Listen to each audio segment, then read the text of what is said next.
Hi, this is KT Tunstall. May the rock be with you.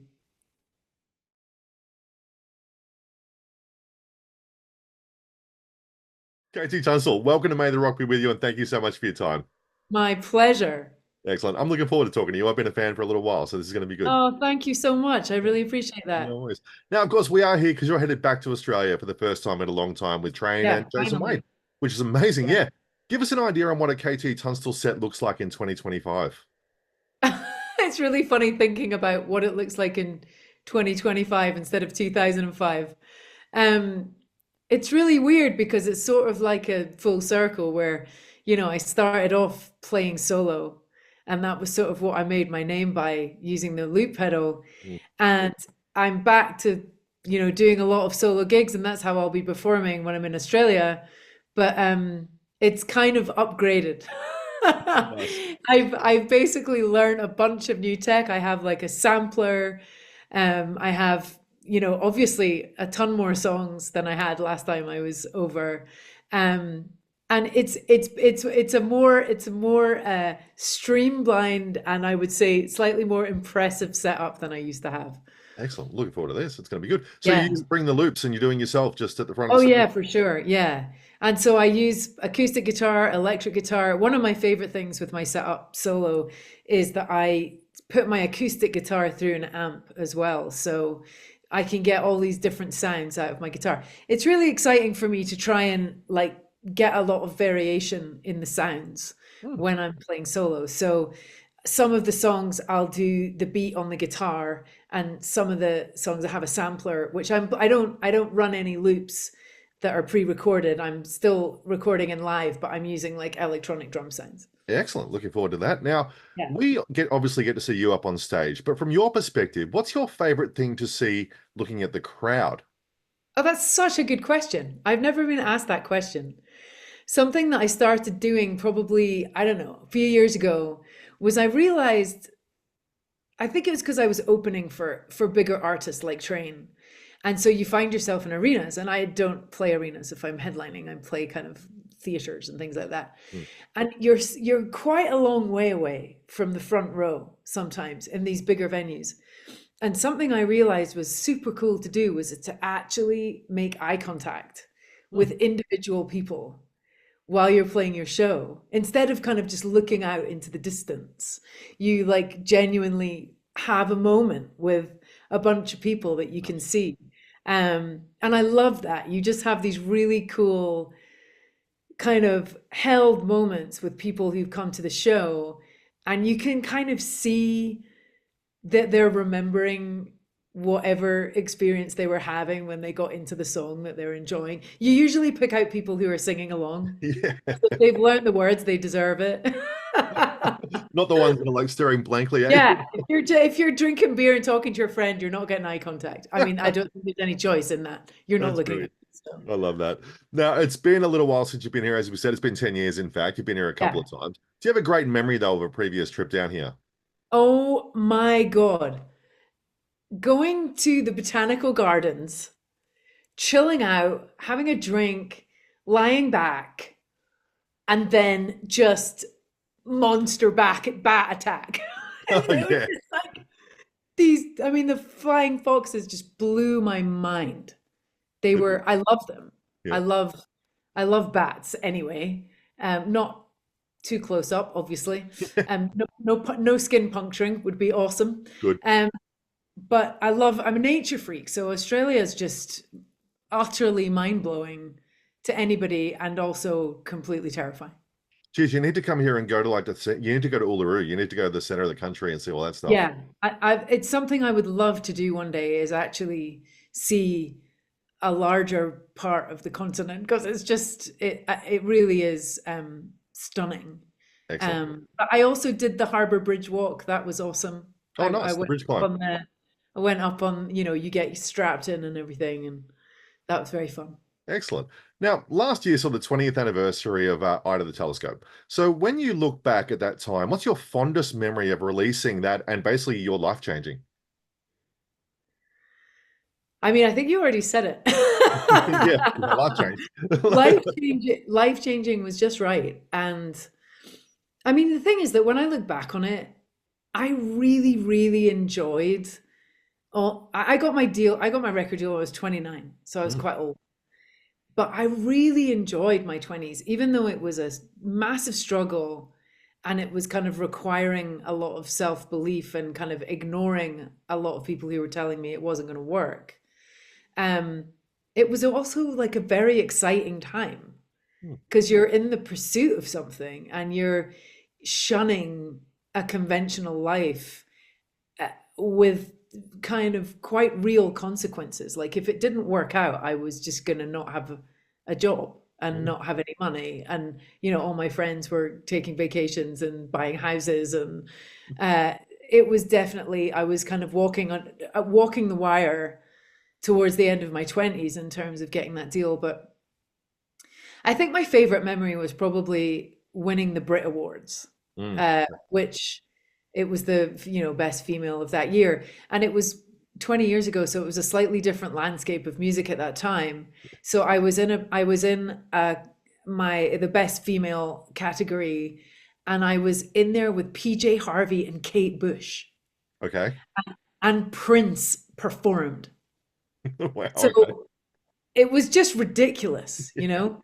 It was a ridiculous level of icon kind of uh buffet at this thing where you're really watching artists who have changed the face of modern music. Amazing. And I remember when I won, I said I would take the head off, I would chop the head off my statue and give it to Kate Bush. A bit She macabre, deserves but everything. She deserves it all was of it. it was well intentioned. Yeah. Love that. That's brilliant. Now, I remember hearing Something I See and thinking, okay, there's a song that's going to be stuck in my head for about, 20 years. And here Yeah, we are, sorry. 20 years later. Sure is. When you write a song like that, did you have that same vibe of like, oh, I've got something here? And really not any different from any of the other songs. Mm, All my babies are equal. But I mean, they've had very different journeys in the world. And um, I don't think anyone knew that that song was going to do what it did. Like my record label and my manager at the time loved to say, "Oh yeah, we knew it was a monster hit." mm. I'm like, "No, you fucking didn't." It was, but they played it. It was the third single, so I think there was an element of them feeling like they were keeping the best to last. Mm. But in terms of it being as popular as it actually got, I think it was a much more about kind of a cosmic alignment of things where The Devil Wears Prada made a massive difference to my life and Yeah. certainly to that song. But I mean, that song is over 50% of my income in terms of royalties. Like it's by far, Yep. even way ahead of Black Horse and the Cherry Tree. It's by far the most popular song. So it's kind of got to the point now where people don't actually know who that song is by. Right. Last time I was in Australia, I did a TV show. I can't remember which one, and I'm glad because I'm not going to name and shame. But the security guy was like being really like grumpy. It was one of those really early morning shows. And I played Suddenly I See, and he was just annoyed because like we didn't have a carnet for the gear or something. And as I'm leaving, he said to my manager, "It's not as good as the original one." Some cover artist. I was like, "Yeah, whatever, mate. I'm still making the money from it. I don't care what it sounds like now." Go back and find him on this trip and be like, I told you. There we go. Got Yeah, you. exactly. Now, It's you got funny because involved. when I'm opening for people and they don't necessarily know my name that well, sometimes I'll see people kind of like nudging each other when I play Suddenly I See Her Black Horse. They're like, "It's her, it's her." And I'll be like, "Yeah, it's me." While making eye contact. Like, Exactly. Yeah, we're making eye contact now. now you got involved with the Clueless musical, which is kind of cool Yeah. and really, really different. You released your Clueless mixtape recently, which is awesome. Yeah. But let's make a real mixtape. If you had to pick 5 songs that go on a KT Tunstall mixtape that go on my Walkman, what are they? What a beautiful request. Hmm. Don't you miss it? Yeah. God, I mean, the mixtape thing was just, I discovered so much music that I wouldn't have discovered. And so I kind of want to say the songs that friends put on a mixtape for me that really changed the trajectory of what I listened to. Hmm. So one of them, it was a PJ Harvey song. It was This Is Love by PJ Harvey. So we'll have that. There was Heaven and Las Vegas by the Cocteau Twins. There was a song by Ali Farkatura, who is a Malian. He's from Mali, West Africa, and he's like a I guess he plays, it's some African stringed instrument, but he did a record with Ry Cooder. Wow. I forget the name of the track itself. It's from an album called Talking Timbuktu. Okay. I can look it up for you if we want. Shall I look it up? Yeah, I need to know what this is because I'm going to make this mixtape and Yeah, listen to it's okay. I'm very glad that you're actually going to make it. It's a fantastic record. But I was 17 when I got that on a mixtape. Mm. And I'd never heard this guy, and it was just amazing. Timbuktu. How do you spell that? So it is called. It's called Sega, Sega. Okay. And that's Ali Farkatura, which is AliFarkatoure with a little thing on. Mm-hmm. So we've got PJ Harvey, Cocteau Twins, Ali Farkatura. I think we have to have Loser by Beck on Okay. there. Yeah. And last song, let's do Life on Mars by Bowie, because I think you just always have to have Bowie on a mixtape. That's fair. I love that. I'm going to put that together after this. I'm going to have a listen today. And when Very timely for 2025.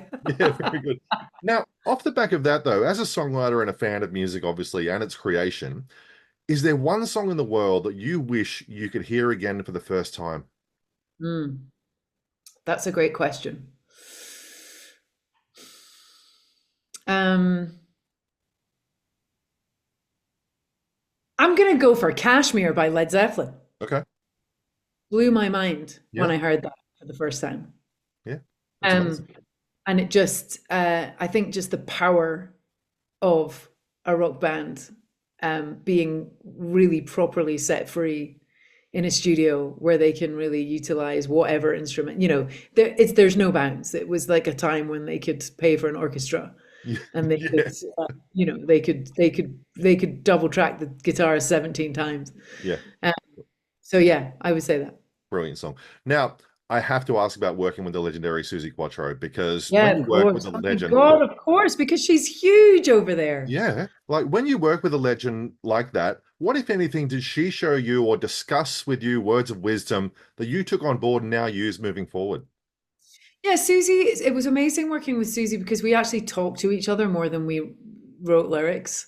So we'd have like a 2 or 3 hour conversation with a glass of champagne because it's Suzi. And we would just find our similarities, but also our differences.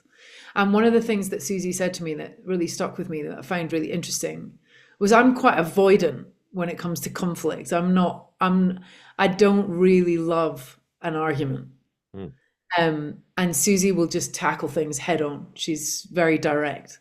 And so she said, if the two of us walk up to a fire, I'm going to walk through it and you're going to walk around it. And I thought that was quite interesting. And it was a good lesson. I was just like, yeah, there's probably times where I should just go straight in. And then there's probably times she might want to take a sidestep. That's fair. Well, very good. Now, that's the last album you had out. You've had the Clueless mixtape. Are you working on new music of your own? Is there something coming out soon? Yeah, well, we've got a re-release of the first record coming, which is really, really fun to celebrate 20 years. And we're going to have some new material. It's new, but it's actually songs that were written at the time of Eye to the Telescope that have never been released. And so I'm actually recording them for the first time and Very nice. And releasing them. We're also going to do, I think, a really great like acoustic version of the record. And then beyond that, for sure, I'm definitely got another album brewing. I don't know quite what it is yet, which is very exciting. I quite like it when I don't know what it's going to be. Nice. Into the great unknown. See what happens. Yeah, like Clueless has been taking up my creative brain really for 5 years. It took to get that on stage. So, and it's 20 songs, and you'll have 2 songs, 3 songs, 4 songs that they're good songs, but they're not working in the show. So you've got to rewrite them. Then you suddenly have to write a new song because there's a new scene. So it's really been taking up a lot of my time, but it's been such a thrill. I've loved it. Excellent. I love when people can sort of step aside from their normal thing and do Yeah. something like that. It sparks that creativity, right? It sparks the brain to keep you going. Yeah, I think I did for some time I was doing film music as well, and I think that these different arms of songwriting are very interesting, and it all kind of feeds back into writing songs for yourself. Because like with film music, that really taught me about musical lyricism, about writing music to actually kind of put you in a location Mm. an environment without using words. And then with the musical, it's just been such a reminder of the power of storytelling and the narrative, and that you can end up in a completely different place at the end of a song. Awesome. Now, let's look back over your career because it can be very easy to say what can change over time, over the last 20 odd years or so. But what's the one thing that's always remained the same about what you do? Um, I mean, it's not one thing, but it's just the pillars that I have of what I do. It's rhythm and melody. I mean, it's rhythm, melody, and story. They're my three main things. And I think no matter what I make and who it's for, whether it's for me or other people, um, I just don't think that maybe over and above everything else, it's the rhythm. Mhm. It's that kind of swing and pulse that goes through everything that I kind of crave from. I mean, I love ballads. I love writing ballads, and they're not going to quite have that. But I think on the whole, that kind of rhythm just is constant through what I'm making. Excellent. Now, I always like asking this because people have different answers. If there was ever to be a documentary or a biopic made about you and your life, what would you want it to be called? Woohoo! That's great. Like, that's where it all started. Like, Yeah, exactly. I uh, think that's what it should be called. yeah, it's brilliant. We'll just leave it at that one. I love that. Now, you mentioned before, and I was going to ask this, it came down later. You talked about your songs being your children. Now, a lot of songwriters do have all their songs, but if there was one song out of your entire catalog that you said to someone, I want you to listen to this song of mine, is there one that you pull out and say, this is the one I want you to listen to? I mean, I would love that question if they already knew the well-known stuff. You know they if I had to choose one song and they'd never heard anything, then I probably would say Suddenly I See, because Mm. that's the song that kind of has defined me. But if it's a given that that stuff's out there and it's like, what other song would you like someone to hear? It's probably the title track of my record, Kin. Um, it's it was just such a special song where when I started songwriting and playing guitar, I was a picker. And I come from a folk background. So the finger picking is a really important base for coming up with emotional songwriting, I think, that pattern and that quietness of playing a picked part rather than just, strumming through everything. Um, and I think another thing that's really important for me with songwriting, which you might not get with the singles, which is probably why they're singles, is that I really like songs being unpredictable. I really like I like old school kind of traditional aspects, but I love it when songs take a left turn that you're not expecting and they do things that you're not expecting. And particularly with Kin, um, so there's something on that which is very unusual for me, which is a string section. So I've done very little music with string section, which is something that I would like to do next on a next record, is work much more with string arrangements. But it was a really long held dream where I worked with David Campbell, who's actually Beck's father, and just a completely genius string arranger. And he just did this amazing string arrangement. And as a huge Nick Drake fan and a huge Beck fan, it just elevated this very quiet, soft song to the point where I felt comfortable for it to be the title track of a record. Yeah, I think I'm very proud of that song. So really, just for that reason, that I felt like I achieved I got to the next level of the game a little bit with that song. And so that, and people haven't heard it very much, I don't think. So I think it's just an interesting one to pick. And that's why I asked that, because I love hearing people's responses to that. So that's another one going straight on the mixtape after that. There we go. Excellent. Can we get 6 songs on the mixtape then? Yeah. Now, what I do with everybody is I get them to look ahead to the future with a prediction. So I want you to finish this sentence for me. By the end of 2025, KT Tunstall will have turned 50. Nice. On the day that she turned 50, she played an anniversary show of the first record at the Royal fucking Albert Hall in London. Really? Yeah, I will have spent my 50th birthday with 5,000 people. Nice. Like, which is going to be a riot. That's insane. I turn 50 next year, and my 50th is on a trivia night that I host. So there'll be about 60 Listen, people there. So. It was either going to be like Tinny's in the Kitchen or the Albert Hall. Either way. I went to Albert Hall. That's outstanding. But listen, both are rad. Both are great. Both are soulful. Awesome. But yeah, big year. I think, turning 50 is always going to be significant as a human being. And so, maybe not. Maybe some people don't give a shit, but everyone I know, it's there, whether you want it to be significant or not, it tends to be. And I'm really, really excited about it. It feels like it really feels like the bookend, because it's at the same, time in my life of the 20th anniversary of the record. It kind of feels like I can shut the door on the first part of my career, and whatever's coming next. Nice. We'll check back in next year when I hit 50 and we'll see how I feel about it. Exactly. Yeah. KT, thank you so much for your time. That was great. Yeah, pleasure. It's been really great talking to you. It's awesome questions. Nice. Thank you. I look forward to seeing you in Sydney. Hopefully we can catch up. Yeah, I'll see you then, Troy. Cheers. Thanks. Bye-bye. Bye. Thanks for watching, and don't forget to like and subscribe to the YouTube channel here, as well as check out maytherockbewithyou.com for all your other news, interviews, and review needs.